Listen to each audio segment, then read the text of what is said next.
Vamos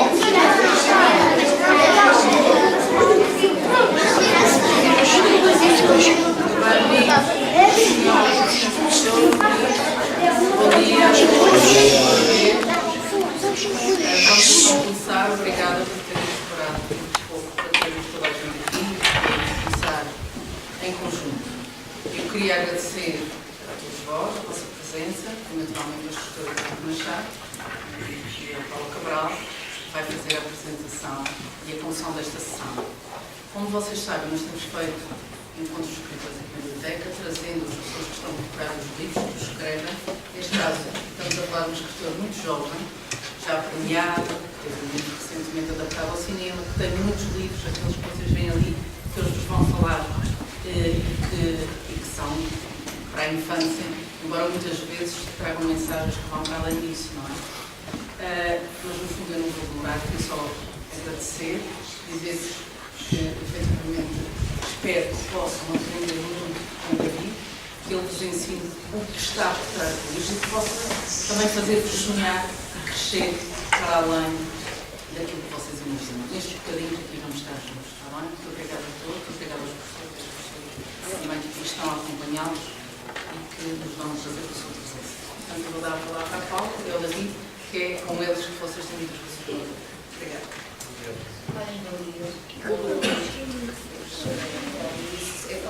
Eu sou professora também, de meninos maiorzinhos, mas adapto também a qualquer um, não é? Ok. E como esta tarefa é uma honra, não é? De estar aqui e apresentar aqui um conterrâneo meu, são todas das coisas, e vou falar um bocadinho muito breve essencialmente, portanto, o nosso autor convidado é o David Machado, que nasceu, como disse, em Lisboa, em 1978, é autor de romances, Deixem Falar as Palavras, o fabuloso Teatro do Gigante e o livros de contos com histórias possíveis. Em 2005, o seu conto infantil Anudos Animais Inventados recebeu o prémio Branco de Fonseca da Fundação Paulo Gulbenkian e do Jornal Expresso, e desde então publicou mais 4 contos para criança, entre eles os 4 comandantes da Câmara Reguladora, também está exposto. Um homem que vive num buraco muito fundo, Tubarão na Banheira, distinguido o prémio autor a ser primeiro autor de 2010 do livro de Infância Juvenil, e A Mala Assombrada também, que nós temos até ali, não é uma representação e um trabalho feito em representação deste conto. Os livros também estão publicados em vários países, como Itália, Marrocos, etc. E foram publicados também contos em antologias de revistas literárias em vários países. David, vamos começar por falar deste público e desta escrita para este público. E há um aspecto que eu, dos vários livros que li, que vou salientar. O vento está presente em termos destes livros, não é? Vou pensar nisso. O vento? O vento. Sim. Começa o teu, acho que posso ajudar, começa Vai assim. começar o vento e os comandantes da Câmara Reguladora também têm o vento, é verdade. E a mala? A mala também tem vento. É daquelas coisas que eu não sei explicar, mas eu acho que é uma coisa muito interessante. Quando se escreve literatura, quando se faz literatura, quando se escrevem livros de ficção, ou seja, quando se contam histórias, e mais do que isso, quando se contam histórias bem contadas. E para mim uma história bem contada é quando nós deixamos espaço para o leitor preencher com os seus próprios sentimentos, com os seus próprios pensamentos, com as suas próprias ideias, com a sua própria experiência de vida. Ou seja, quando eu leio um livro, o que eu gosto mais é que o escritor não me conte tudo. Quer dizer, se eu estiver, por exemplo, a ler uma história de um crime, eu quero chegar ao fim e quero saber quem é que cometeu o crime, obviamente. Mas, se eu estiver a ler uma história sobre um crime, alguém que... uma história mesmo de um crime, alguém que matou, alguém que foi morto, não é? Eu quero saber quem é que matou aquela pessoa. Mas não só quero saber quem é que matou aquela pessoa, mas também quero saber porque aquela pessoa foi morta, não é? Porque é que alguém matou aquela pessoa. E alguém pode ter morto aquela pessoa, por exemplo, por vingança. Okay? Então isto não só é a história de um crime, mas também é uma história sobre vingança. E em relação ao crime eu quero saber tudo o que é que aconteceu. Mas em relação à vingança, eu não quero saber tudo. Eu não quero que o autor do livro escreva tudo o que há a saber sobre a vingança. Estão a perceber? Eu quero que o autor do livro escreva sobre a vingança, escreva episódios dentro da história, ou escreva personagens que falam sobre a vingança, etc. De uma forma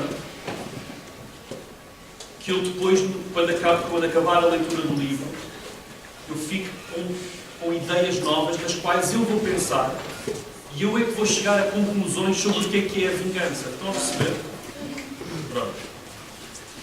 Ou seja, isto depois é muito interessante porque cada um de nós, quando lê esse livro, vai tirar conclusões diferentes em relação àquela história. Nós vamos aprender coisas diferentes sobre aquela história, ok?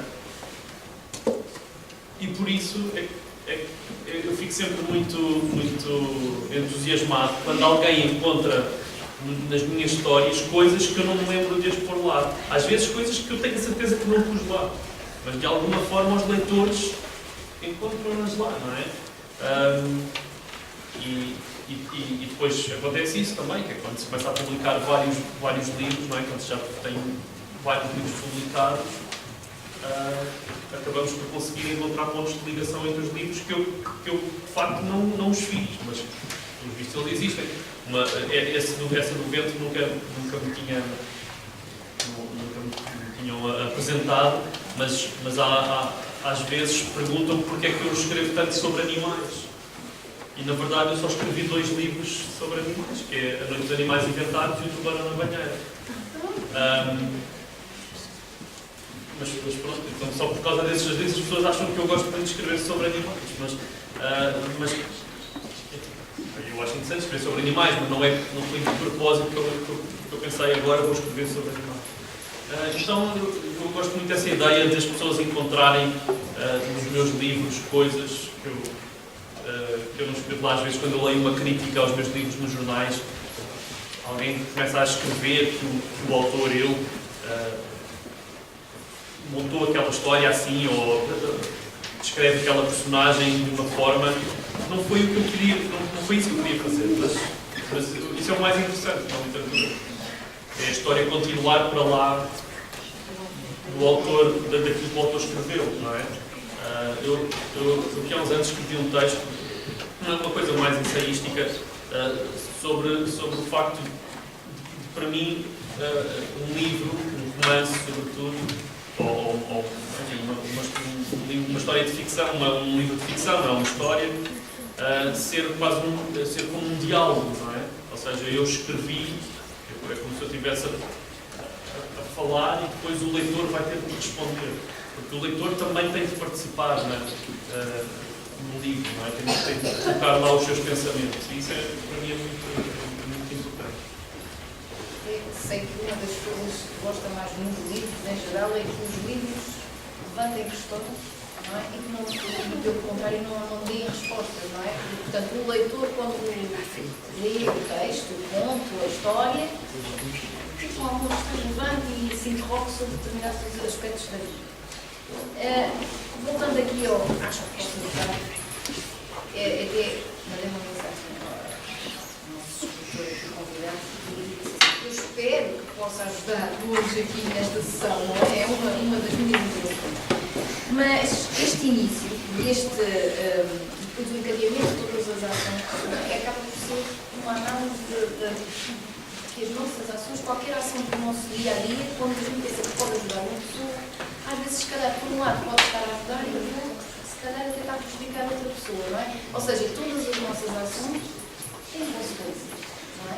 E isto também é um pouco transversal em algumas histórias que escreveu, não é? Isto é intencional, eu agora já fico sem pensar, olha, eu pensei no vento, sim. E agora penso nas consequências das ações. Mas é verdade. Eu não sei se vocês conhecem, eu acho que posso ajudar. Eu acho que não temos aí. Temos que a resolução e mostrar para vocês perceberem do que é que estamos a falar. Não é isso, acho que vocês devem. Eu acho que posso ajudar, que é este livro, ilustrado pela Mafalda Milhões, que é uma ilustradora, antes de mais minha amiga, uma ilustradora incrível. É a história de uma menina que quer sempre ajudar, mas sempre gosta muito de ajudar, e ela quer sempre ajudar, mas sempre que ajuda faz asneira. E o que está a dizer está certo, mas para mim é um bocadinho antes disso até, que é o seguinte: eu gosto muito de personagens imperfeitas. E gosto muito de personagens imperfeitas porque eu não conheço pessoas perfeitas. Portanto, nós todos somos imperfeitos, nós todos temos defeitos, não é? Nós todos fazemos asneiras, cometemos erros. E eu acho isso muito mais interessante do que falar sobre alguém que é perfeito. Não tem interesse nenhum falar sobre alguém que faz tudo bem e que diz sempre tudo certo. O que eu acho que é mais interessante analisar e refletir sobre é precisamente os momentos em que nós erramos. E esta menina faz aquilo que muitos de nós fazemos. Muitos de nós às vezes tentamos ajudar, mas na verdade depois conseguimos ajudar ali, mas depois acaba por dar asneira do outro lado. Quando puxou o início da história, para vocês perceberem, isto enfim, também é uma história. Eu gosto muito deste tipo de livros em que a realidade e a fantasia se misturam sem que seja uma coisa muito extraordinária. Sem que isso seja muito extraordinário. E a história começa quando a avó da menina não pode sair de casa porque está uma grande ventania. E ela tem medo de estragar o penteado novo. E a menina diz: eu acho que posso ajudar. E então ela prende o vento dentro de um barracão. Okay? E quando ela prende o vento, ela ajudou, efetivamente. Agora a avó já pode sair de casa. Mas sem vento, por exemplo, as velas do moinho não funcionam. Então o moleiro não pode fazer pão, não pode fazer farinha para fazer pão. Não é? E a menina, como tem um novo problema, deixa-me só terminar, como a menina tem um novo problema, ela diz: eu acho que posso ajudar. Então ela vai falar com o monstro que vive debaixo da ponte a assustar crianças, que ele passa, para o monstro ir soprar as velas do moinho. E fica resolvido. Só que alguns dias depois ela passa por lá para ver como é que está a correr tudo, e o monstro está a chorar porque tem muitas saudades de assustar uma criança. E ela diz: eu acho que posso ajudar. E vai falar com o irmão dela, o irmão mais novo dela, que adora chocolate. Como se houvesse pessoas que não adoram chocolate. E vai mentir e dizer que há no cimo do monte, ao pé dos moinhos, há uma árvore que dá chocolate. E o irmão sai disparado a correr para ir ver essa árvore e depois apanha um grande susto com o monstro. E então não consegue dormir à noite, está cheio de medo, tem pesadelos. E a menina diz, a irmã diz: acho que posso ajudar. Então vai buscar um rolo de pintar paredes e pinta azul clarinha. E pinta o céu da noite de azul clarinho, para nunca ser de noite, para ser sempre de dia. Enfim, a história continua. Só que o problema é que depois, como é sempre de dia, todas as criaturas noturnas se vão embora. As estrelas, as corujas, os vampiros. Os vampiros não há problema, não faz mal, ainda bem que eles foram embora. Pronto, então a história continua até o momento em que a menina percebe que, de facto, a certa altura tem de parar, é melhor não ajudar mais ninguém. E eu gosto muito destas personagens imperfeitas, destas personagens que fazem asneira, não é? Porque nós todos fazemos asneira. Vianney, querias o braço no ar? Não, ok. Já passou. Okay. Temos também uma história muito interessante da nossa organização de logo, que é sobre mistério, não é? Porque teve um mistério aqui e temos aqui um irmão no meio, não é? Só que aqui não é o irmão mais novo, como há muito tem medo. É o contrário. É o irmão mais velho. Bem, em relação à mala assombrada, a mala assombrada, isto já está a gasto, porque ainda bem. Quer dizer que já foi muito lido. A mala assombrada, bem, a mala assombrada, antes de mais, era um projeto que eu tinha antigo, que era escrever uma história que metesse medo. Eu não sei exatamente se depois eu consegui escrever uma história que meta medo, pelo menos é uma história sobre medo. Mas eu adorava que vocês lessem o livro e tivessem. Eu adorava, sinceramente, eu adorava que vocês lessem o livro e logo à noite tivessem pesadelos. Porque queria dizer que, de facto, eu tinha conseguido o meu objetivo, não é? Que é escrever uma história que meta medo. Mas é sobretudo, como eu disse, uma história sobre medo. Porque há um tema que eu uso muito nos meus livros, não só nos livros para crianças, mas também nos livros que eu escrevo para adultos, que é a imaginação. Não é? Esta coisa que nós temos todos na cabeça, não sabemos muito bem explicar de onde é que vem, como é que isto funciona.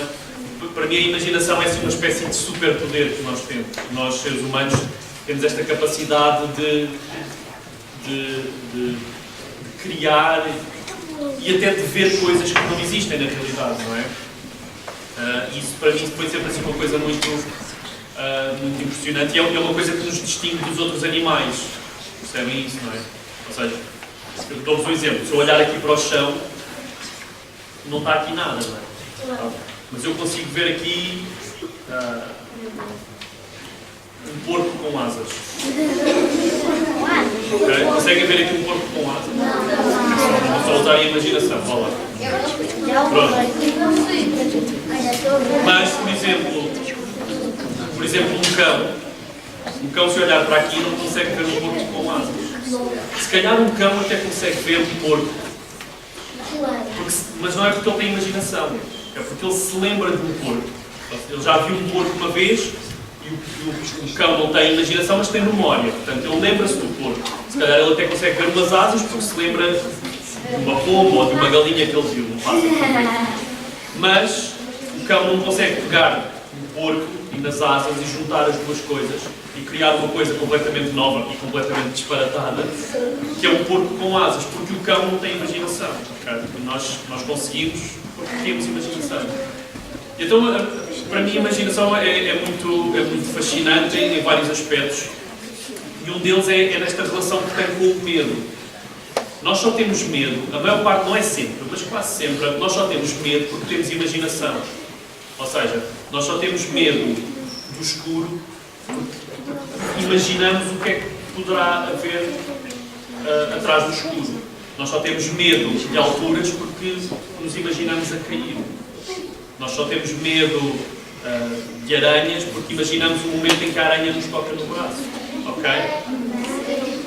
Nós só temos medo, por exemplo, de morrer porque realmente conseguimos imaginar o que é não existir. Embora seja muito difícil, nós conseguimos imaginar isso. E não queremos e temos medo disso. Então, para mim era muito importante falar sobre isso na Mala Assombrada. E a Mala Assombrada, enfim, isto parece assim agora uma coisa assim muito teórica, mas depois a Mala Assombrada não é nada disso. A Mala Assombrada é a história de dois irmãos. O irmão mais velho tem, agora já não sei, 9 anos e tem medo de tudo. E o irmão mais novo tem 5 anos, acho eu, e não tem medo de nada. E o irmão mais velho, que está farto daquela situação em que o irmão mais novo nunca tem medo, um dia encontra na rua uma mala parecida com esta. E a mala está fechada, tem assim uma fechadura, está fechada, e ele não tem a chave, por isso ele não consegue abrir a mala, mas ele abana a mala e parece que está vazia. E ele decide levar a mala para casa e contar ao irmão mais novo que há um fantasma dentro da mala.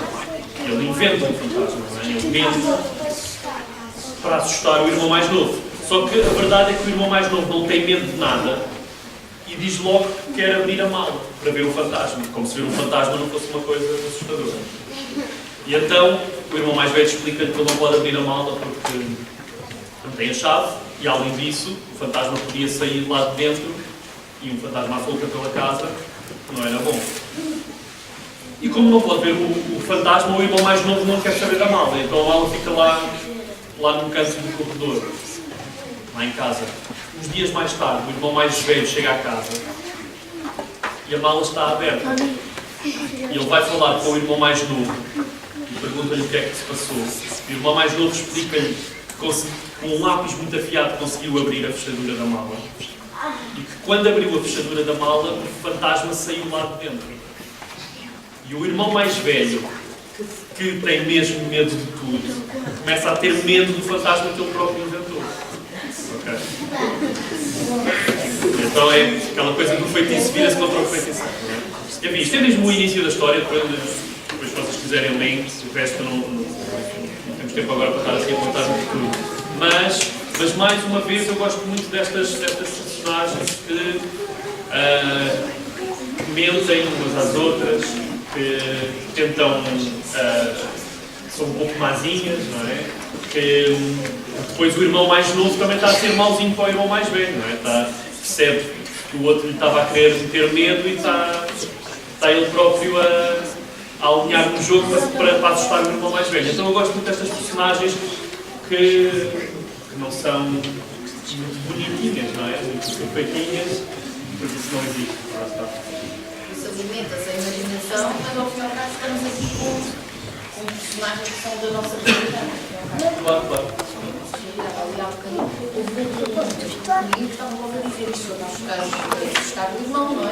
Claro, isto é uma consequência de outra ação intencional. Sim. E na verdade, a única coisa nesta história que eu achava, quando eu escrevi a história, a única coisa que eu achava que não era nada real era o facto que eu fiz de propósito, porque achei que era engraçado, era divertido, era o facto de o irmão mais velho ter medo de tudo e o irmão mais novo não ter medo de nada. Eu achava que isto era muito engraçado porque isto não existe, normalmente é ao contrário.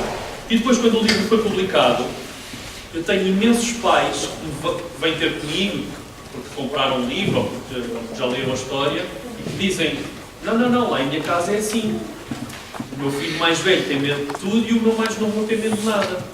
E eu escrevi, esta história foi escrita talvez há uns 7 ou 8 anos. Entretanto, eu já tive filhos, eu tenho 2 filhos, um com 8 anos e a minha filha tem 8 anos e o meu filho tem 6. E a verdade é que a minha filha mais velha tem bastante, não digo que tenha medo de tudo, mas tem bastante medo, e o meu filho mais novo não tem medo de nada. Então, a verdade é que mesmo isso é bastante real.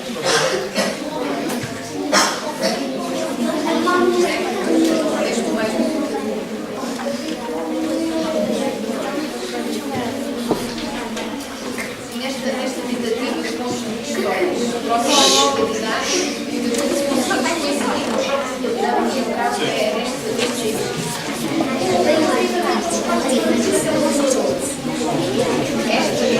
Este livro também é neste livro. Temos aqui comandantes, mas comandantes de uma câmara, não é? Há com certeza. Pode falar mais alto, não se ouve aqui atrás. Mais alto. Eu consigo também nada aqui, os miúdos fazem um barulho, fala baixinho, só se um bocadinho mais alto era bom, obrigada. Os 4 comandantes da Câmara Voadora, ora, comandantes e cama não é normalmente aquela ligação que nós mais esperamos. Temos aqui outra vez a nossa imaginação a funcionar, não é? Vocês acham que as camas, primeiro de tudo, as camas normalmente não são voadoras. E os comandantes? Para que servem os comandantes?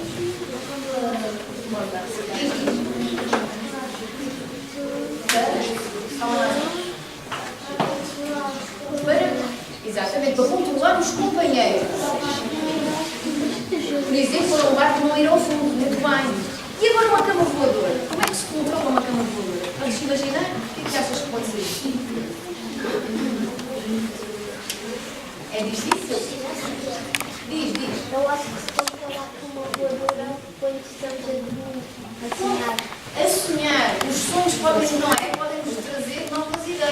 é? E podem nos levar a essa fantasia, controlar uma cama voadora. David, foi isso que pensou, numa cama voadora, e estes comandantes? Os quatro comandantes da cama voadora é a história de 4 amigos que estão a brincar e a brincadeira deles é o seguinte, eles atam muitos balões, aqueles balões com hélio, sabe? Eles atam muitos balões a uma cama, saltam os 4 para cima da cama e vão dar a volta ao mundo na cama voadora. É uma brincadeira. E eu, mais uma vez, queria muito falar sobre a imaginação, mas neste caso sobre a imaginação associada ao brincar. Não é? Eu lembro-me quando era da vossa idade e brincava, e lembro-me muito bem, já nessa época, eu estava muito consciente da importância que a imaginação tinha para aquela brincadeira. Ou seja, eu lembro-me que eu não precisava de ter muitos brinquedos, eu não precisava de ter muitos amigos à minha volta, se eles não estivessem lá. Eu podia estar numa sala completamente vazia, mas eu conseguia fazer todas as brincadeiras que eu quisesse por causa da minha imaginação. Não é? Enfim, eu estou-vos a dizer isto, é quase ridículo. Vocês sabem melhor do que eu do que é que eu estou a falar. E os 4 comandantes da cama voadora é basicamente isso. É uma história de brincadeira e de imaginação. E sobre a forma como a imaginação às vezes é de facto... tem regras muito fortes. Ao contrário daquilo que se costuma dizer, que a imaginação não tem limites, não tem regras, não é? Eu não concordo nada com isso. Eu acho que a imaginação tem limites muito fortes. O que acontece é que cada um de nós tem os seus próprios limites, não é? E tem regras muito apertadas até. E há coisas que acontecem na brincadeira que depois nós não admitimos que se desfaçam, não é? Vou tentar arranjar algum exemplo, mas realmente vocês, quando estão a brincar, vocês têm regras, embora não percebam que têm essas regras, mas essas regras são importantes. Relativamente às brincadeiras, alguém quer falar de uma brincadeira que até gosto muito de fazer, que habitualmente faça? Ninguém brinca nesta sala.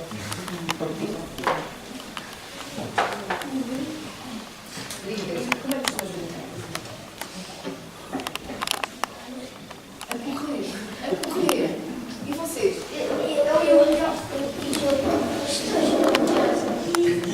brinco com o meu gato ao Cali. Ok, mas isso é um bom exemplo. Vocês brincam ao Cali, mas vocês não conduzem, pois não?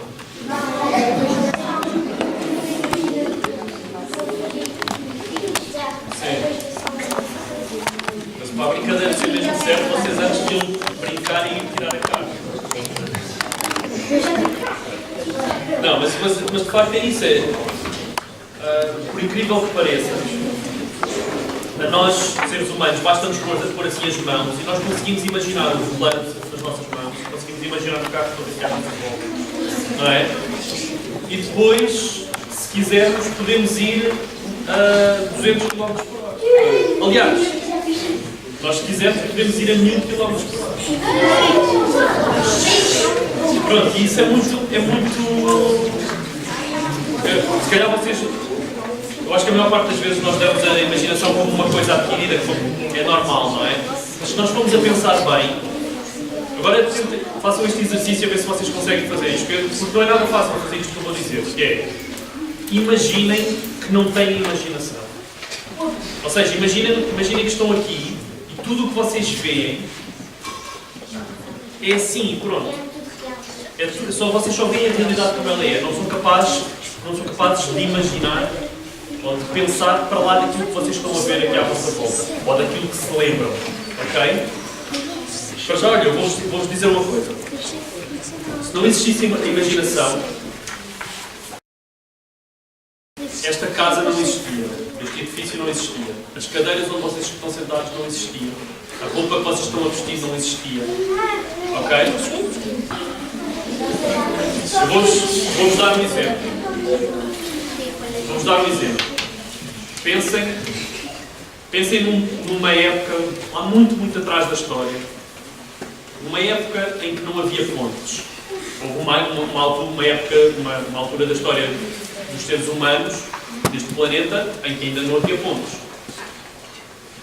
E ou seja, quando as pessoas chegavam a um rio e queriam atravessar para a outra margem, tinham de nadar, tinham de construir uma embarcação qualquer, ou tinham de subir o rio até um ponto onde fosse mais fácil atravessar. E houve um dia em que alguém, não sei quem foi, houve um dia em que alguém imaginou, e é esse o verbo, houve alguém que imaginou uma plataforma que ia de uma margem até à outra. Okay? E depois houve alguém que se calhar desenhou o projeto e houve alguém que construiu aquele projeto. E essa plataforma, que nem sequer se chamava ponte, porque antes de existirem pontes ainda não existia a palavra ponte. Okay? Portanto, a imaginação não só nos obriga, não só nos possibilita inventarmos as coisas, como inventarmos a linguagem para nomear as coisas. Okay? E, ou seja, isto tudo para dizer que uma coisa que é tão importante no nosso dia-a-dia, não é? Nós quase todos aqui, se calhar todos os dias, atravessamos qualquer espécie de ponte, ou o carro, ou a pé, ou seja o que for, para atravessar um rio grande, ou um rio mais pequeno, ou para passar por cima de uma estrada, etc. E uma coisa que nós utilizamos todos os dias começou, na verdade, da imaginação de alguém. Okay? Portanto, a imaginação serve para inventar coisas tão ridículas como um porco com asas, ou coisas tão importantes como uma ponte, não é? Então de facto, é assim um tema que para mim é bastante, me interessa muito. Muitos braços.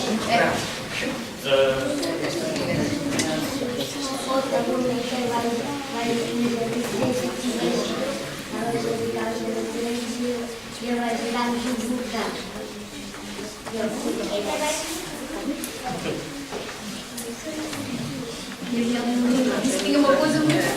É que antigamente os brinquedos hoje eram, as casas de brincar eram feitas de varas de atum. Imaginava se fazia isso com os bonecos. Eu já fiz um carro com a nossa Mas está a imaginação futura, não é? E então imaginem nós nesta ilha, mais do que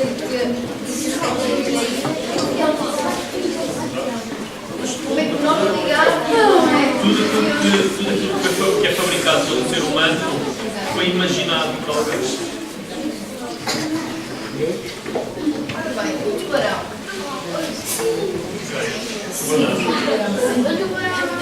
Bem, o tubarão.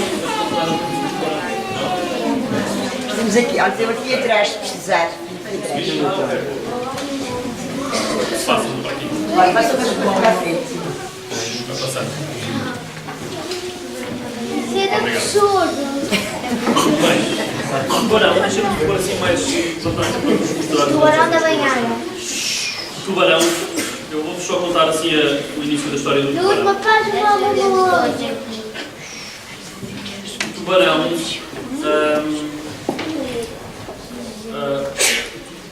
antes de mais, antes de contar a história, vou só dizer o seguinte: o tubarão, ao contrário dos meus outros livros, em que eu falo sobre coisas, como vocês já perceberam, eu falo sobre coisas que para mim são importantes e que eu acho que são coisas sérias. Imaginar, brincar, medo, coisas que eu acho muito importantes. Com o tubarão na banheira, eu não queria falar sobre nada muito sério. A única coisa que eu queria fazer com esta história era escrever a história mais disparatada possível. Eu queria escrever um livro que fosse um grande disparate desde a primeira até a última página. É um disparate. Tudo está na banheira, até a banheira. Sim, tudo aqui é um disparate, é verdade. E então a história do tubarão começa. Esta é a história de um menino. É a história de um menino que como é que eu vou te explicar? Ele é uma daquelas pessoas que tem sempre a mania que são espertas. Sabem? Há aqui alguém que tem a mania que é esperta? Tem a mania que é esperta? Eu também, eu às vezes tenho a mania que sou esperto.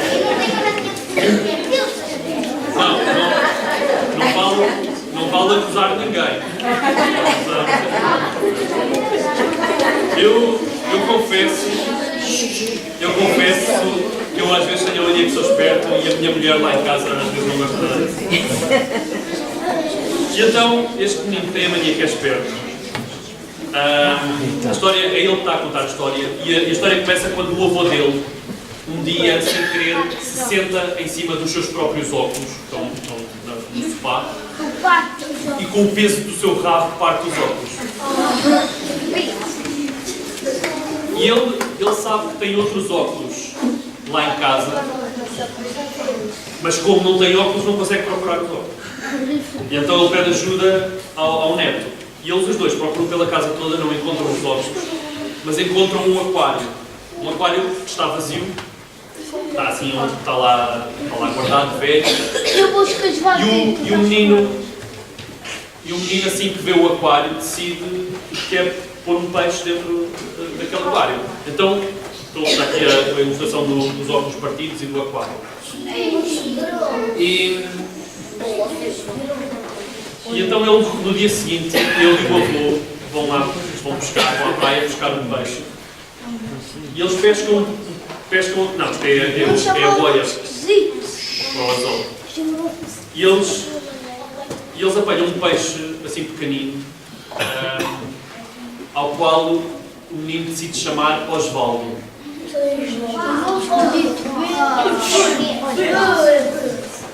E ele olha para o peixe dentro do aquário e acha que o Osvaldo está triste. Porque se sente sozinho e precisa de um amigo. Eu não sei como é que se vê que o peixe está triste, mas este menino tem a mania que é esperto.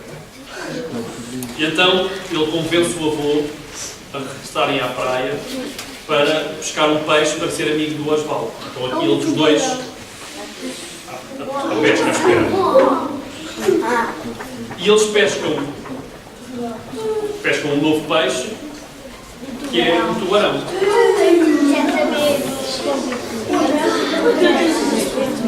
E o avô, que ainda não encontrou os óculos, olha para o tubarão e não percebe que é um tubarão. Ele acha que é um peixe demasiado grande. E diz ao neto, olha, eu acho que não podemos levar este peixe tão grande para casa. Só que o rapaz, que tem mesmo a mania que é esperto, ele acha que o tubarão vai ser um ótimo amigo para o Osvaldo. E então ele convence o avô a levarem o tubarão para casa. Então chamam um táxi.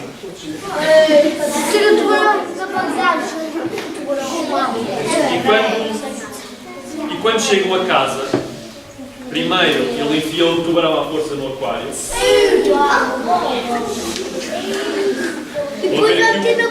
O Osvaldo esborrachado contra o vidro. E depois, finalmente, ele lá aceita que se calhar não foi a melhor ideia, mas mesmo assim ele está convencido que eles vão ser ótimos amigos e põe o tubarão na banheira.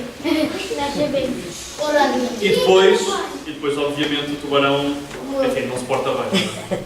Enfim, isto é só assim metade da história, não vou contar a história até ao fim. E na verdade, em relação a esta história, eu não tenho nada para dizer.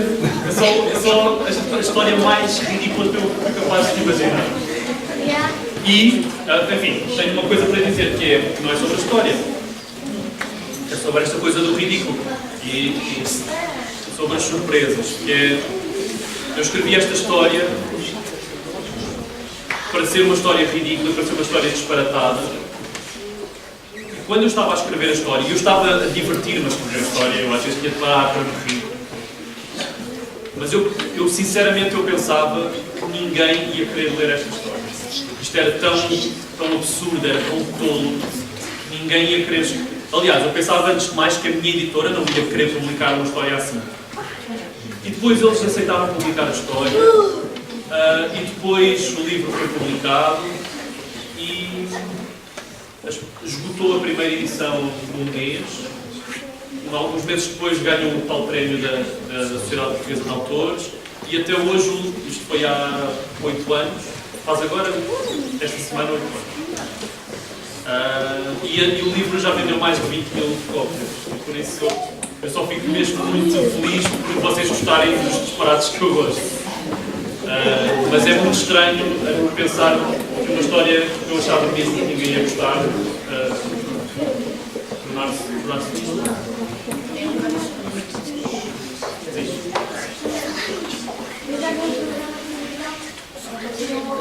Era gente pegar no ponto, acabar com esse rio. Então, depois, nós fomos ficar a casa disse, já, imagina só que nós estávamos num carro dividido. Exato. Mas eram montes de carros, inclusive, cada um deles estava num carro. E até uma menina de 4 anos estava no carro com isso sozinha.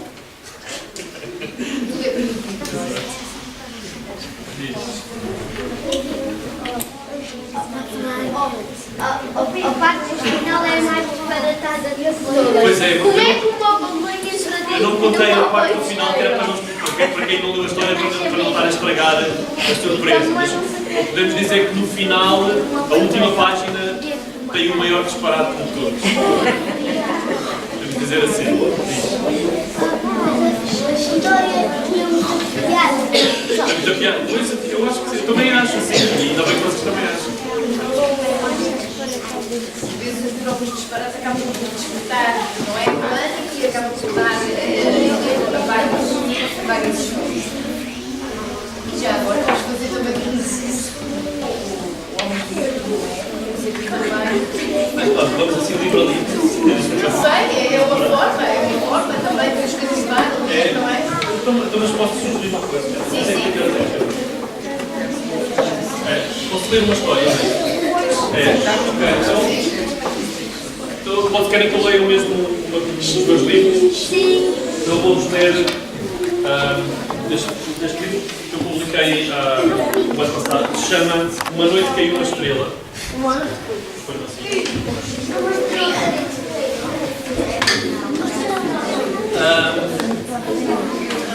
E este livro foi ilustrado pelo mesmo ilustrador do Tubarão na Banheira, ele chama-se Paulo Galindo, que é um ilustrador que eu acho incrível, que nós temos cá em Portugal, e eu trabalhei pela primeira vez com ele no Tubarão na Banheira, e desde então sempre quis voltar a trabalhar com ele, e aconteceu com este livro da Estrela. E é um livro que eu gosto muito porque, não só porque eu gosto muito desta história, mas as ilustrações para mim são muito próximas do perfeito, daquilo que eu acho que é um livro perfeito. O Paulo Galindo decidiu só fazer ilustrações a preto e branco. Normalmente não é assim, não é muito habitual num livro para crianças, mas eu acho maravilhoso e até agora, enfim, toda a gente gosta bastante. Então, Uma Noite Caiu uma Estrela, eu vou lendo e vou mostrar as ilustrações. Era uma vez um rapaz chamado Oscar que tinha medo de quase tudo.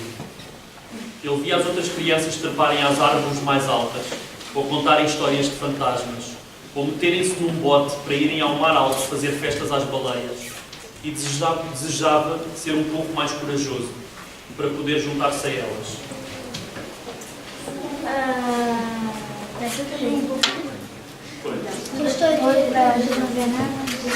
E o Oscar poderia ter crescido até ser rapaz grande e depois homem feito, sem nunca ter realizado nenhuma dessas coisas. Mas um dia, uma estrela caiu do céu. Por que razão é que a estrela se soltou do seu lugar no espaço? Bom, essa é uma explicação que apenas os entendidos em coisas de estrelas poderão dar. Olha a estrela aqui.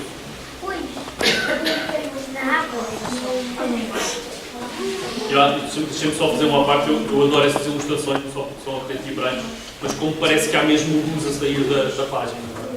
A lua parece que é mesmo, está acesa. O importante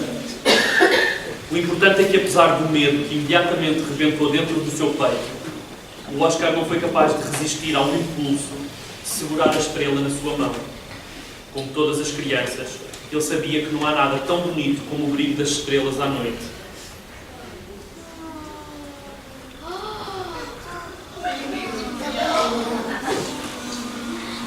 O Oscar caminhou pela aldeia com a estrela, que tudo iluminava, como se de repente fosse de manhã. Alarmadas com tamanha luz, as pessoas correram para ele, a tentar perceber o que se passava, e quando viram a estrela na mão do Oscar, quiseram saber como é que ele a tinha arranjado.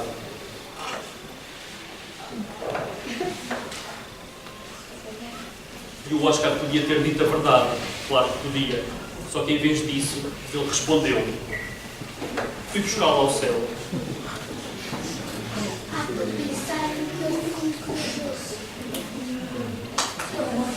E quando lhe perguntaram como, ele explicou. Foi fácil. Primeiro, atravessei o bosque a correr, aquele onde vivem os lobos. Depois, escalei a montanha por trás do bosque, mesmo até ao cume coberto de neve.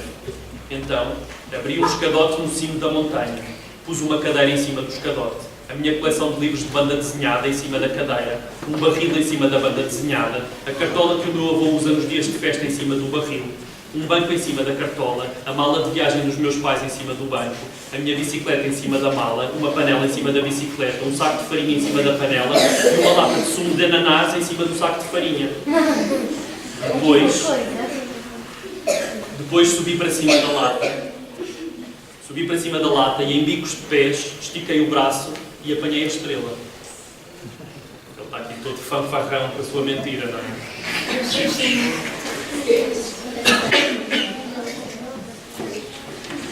Houve aplausos e canções e brindes à estrela. Todos quiseram felicitar o Oscar pela sua coragem. A festa durou vários dias e várias noites, que a estrela preencheu com a sua luz tão intensa.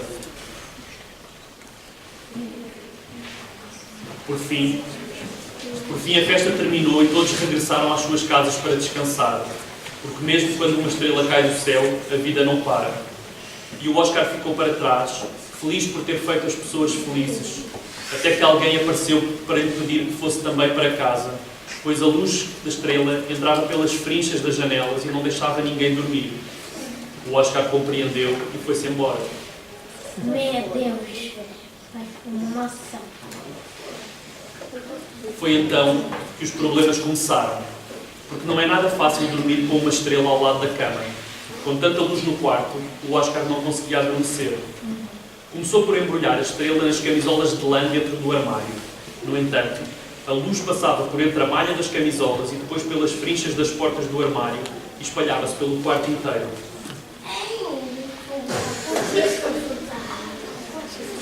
Então, ele levou a estrela para o sótão e deixou-a no meio dos móveis velhos e das fotografias antigas.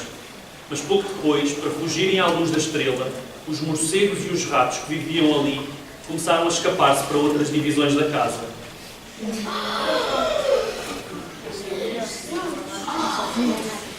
De seguida, o Oscar atirou a estrela para dentro de um poço muito fundo.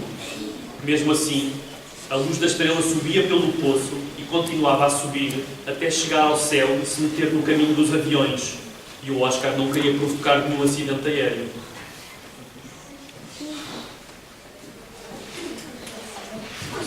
Lembrou-se de enterrar a estrela.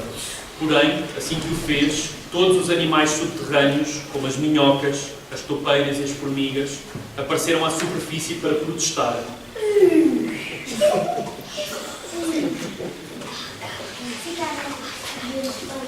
Foi então que o Oscar percebeu que não podia mesmo ficar com a estrela.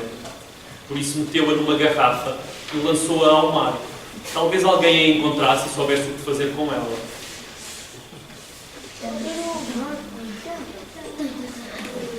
Nessa noite, o mar encrespou-se com a agitação dos peixes e cresceu como há muito não se via naquela parte do mundo.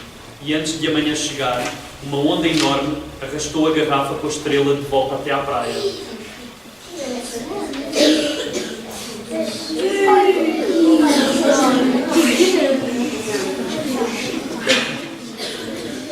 Restava apenas uma solução: devolver a estrela ao céu. porque o Oscar, como todas as crianças, sabia que o céu é o único lugar onde se pode guardar uma estrela. E é verdade que ele tinha medo, mas também é verdade que, por causa da estrela, há vários dias que não dormia, e às vezes o sono é mais forte do que o medo.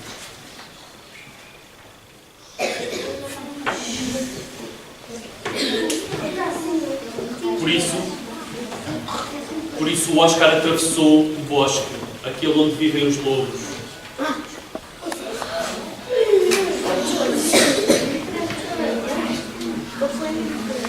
Depois, escalou a montanha por trás do bosque, mesmo até ao cume, coberto de neve. Então abriu um escadote no cimo da montanha, pôs uma cadeira em cima do escadote, a sua coleção de livros de banda desenhada em cima da cadeira, um barril em cima da banda desenhada, a cartola que o seu avô usava nos dias de festa em cima do barril, um banco em cima da cartola, a mala de viagem dos seus pais em cima do banco, a sua bicicleta em cima da mala, uma panela em cima da bicicleta, um saco de farinha em cima da panela e uma lata de sumo de ananás em cima do saco de farinha. Depois subiu para cima da lata e, em bicos de pés, esticou o braço e colocou a estrela de novo no céu.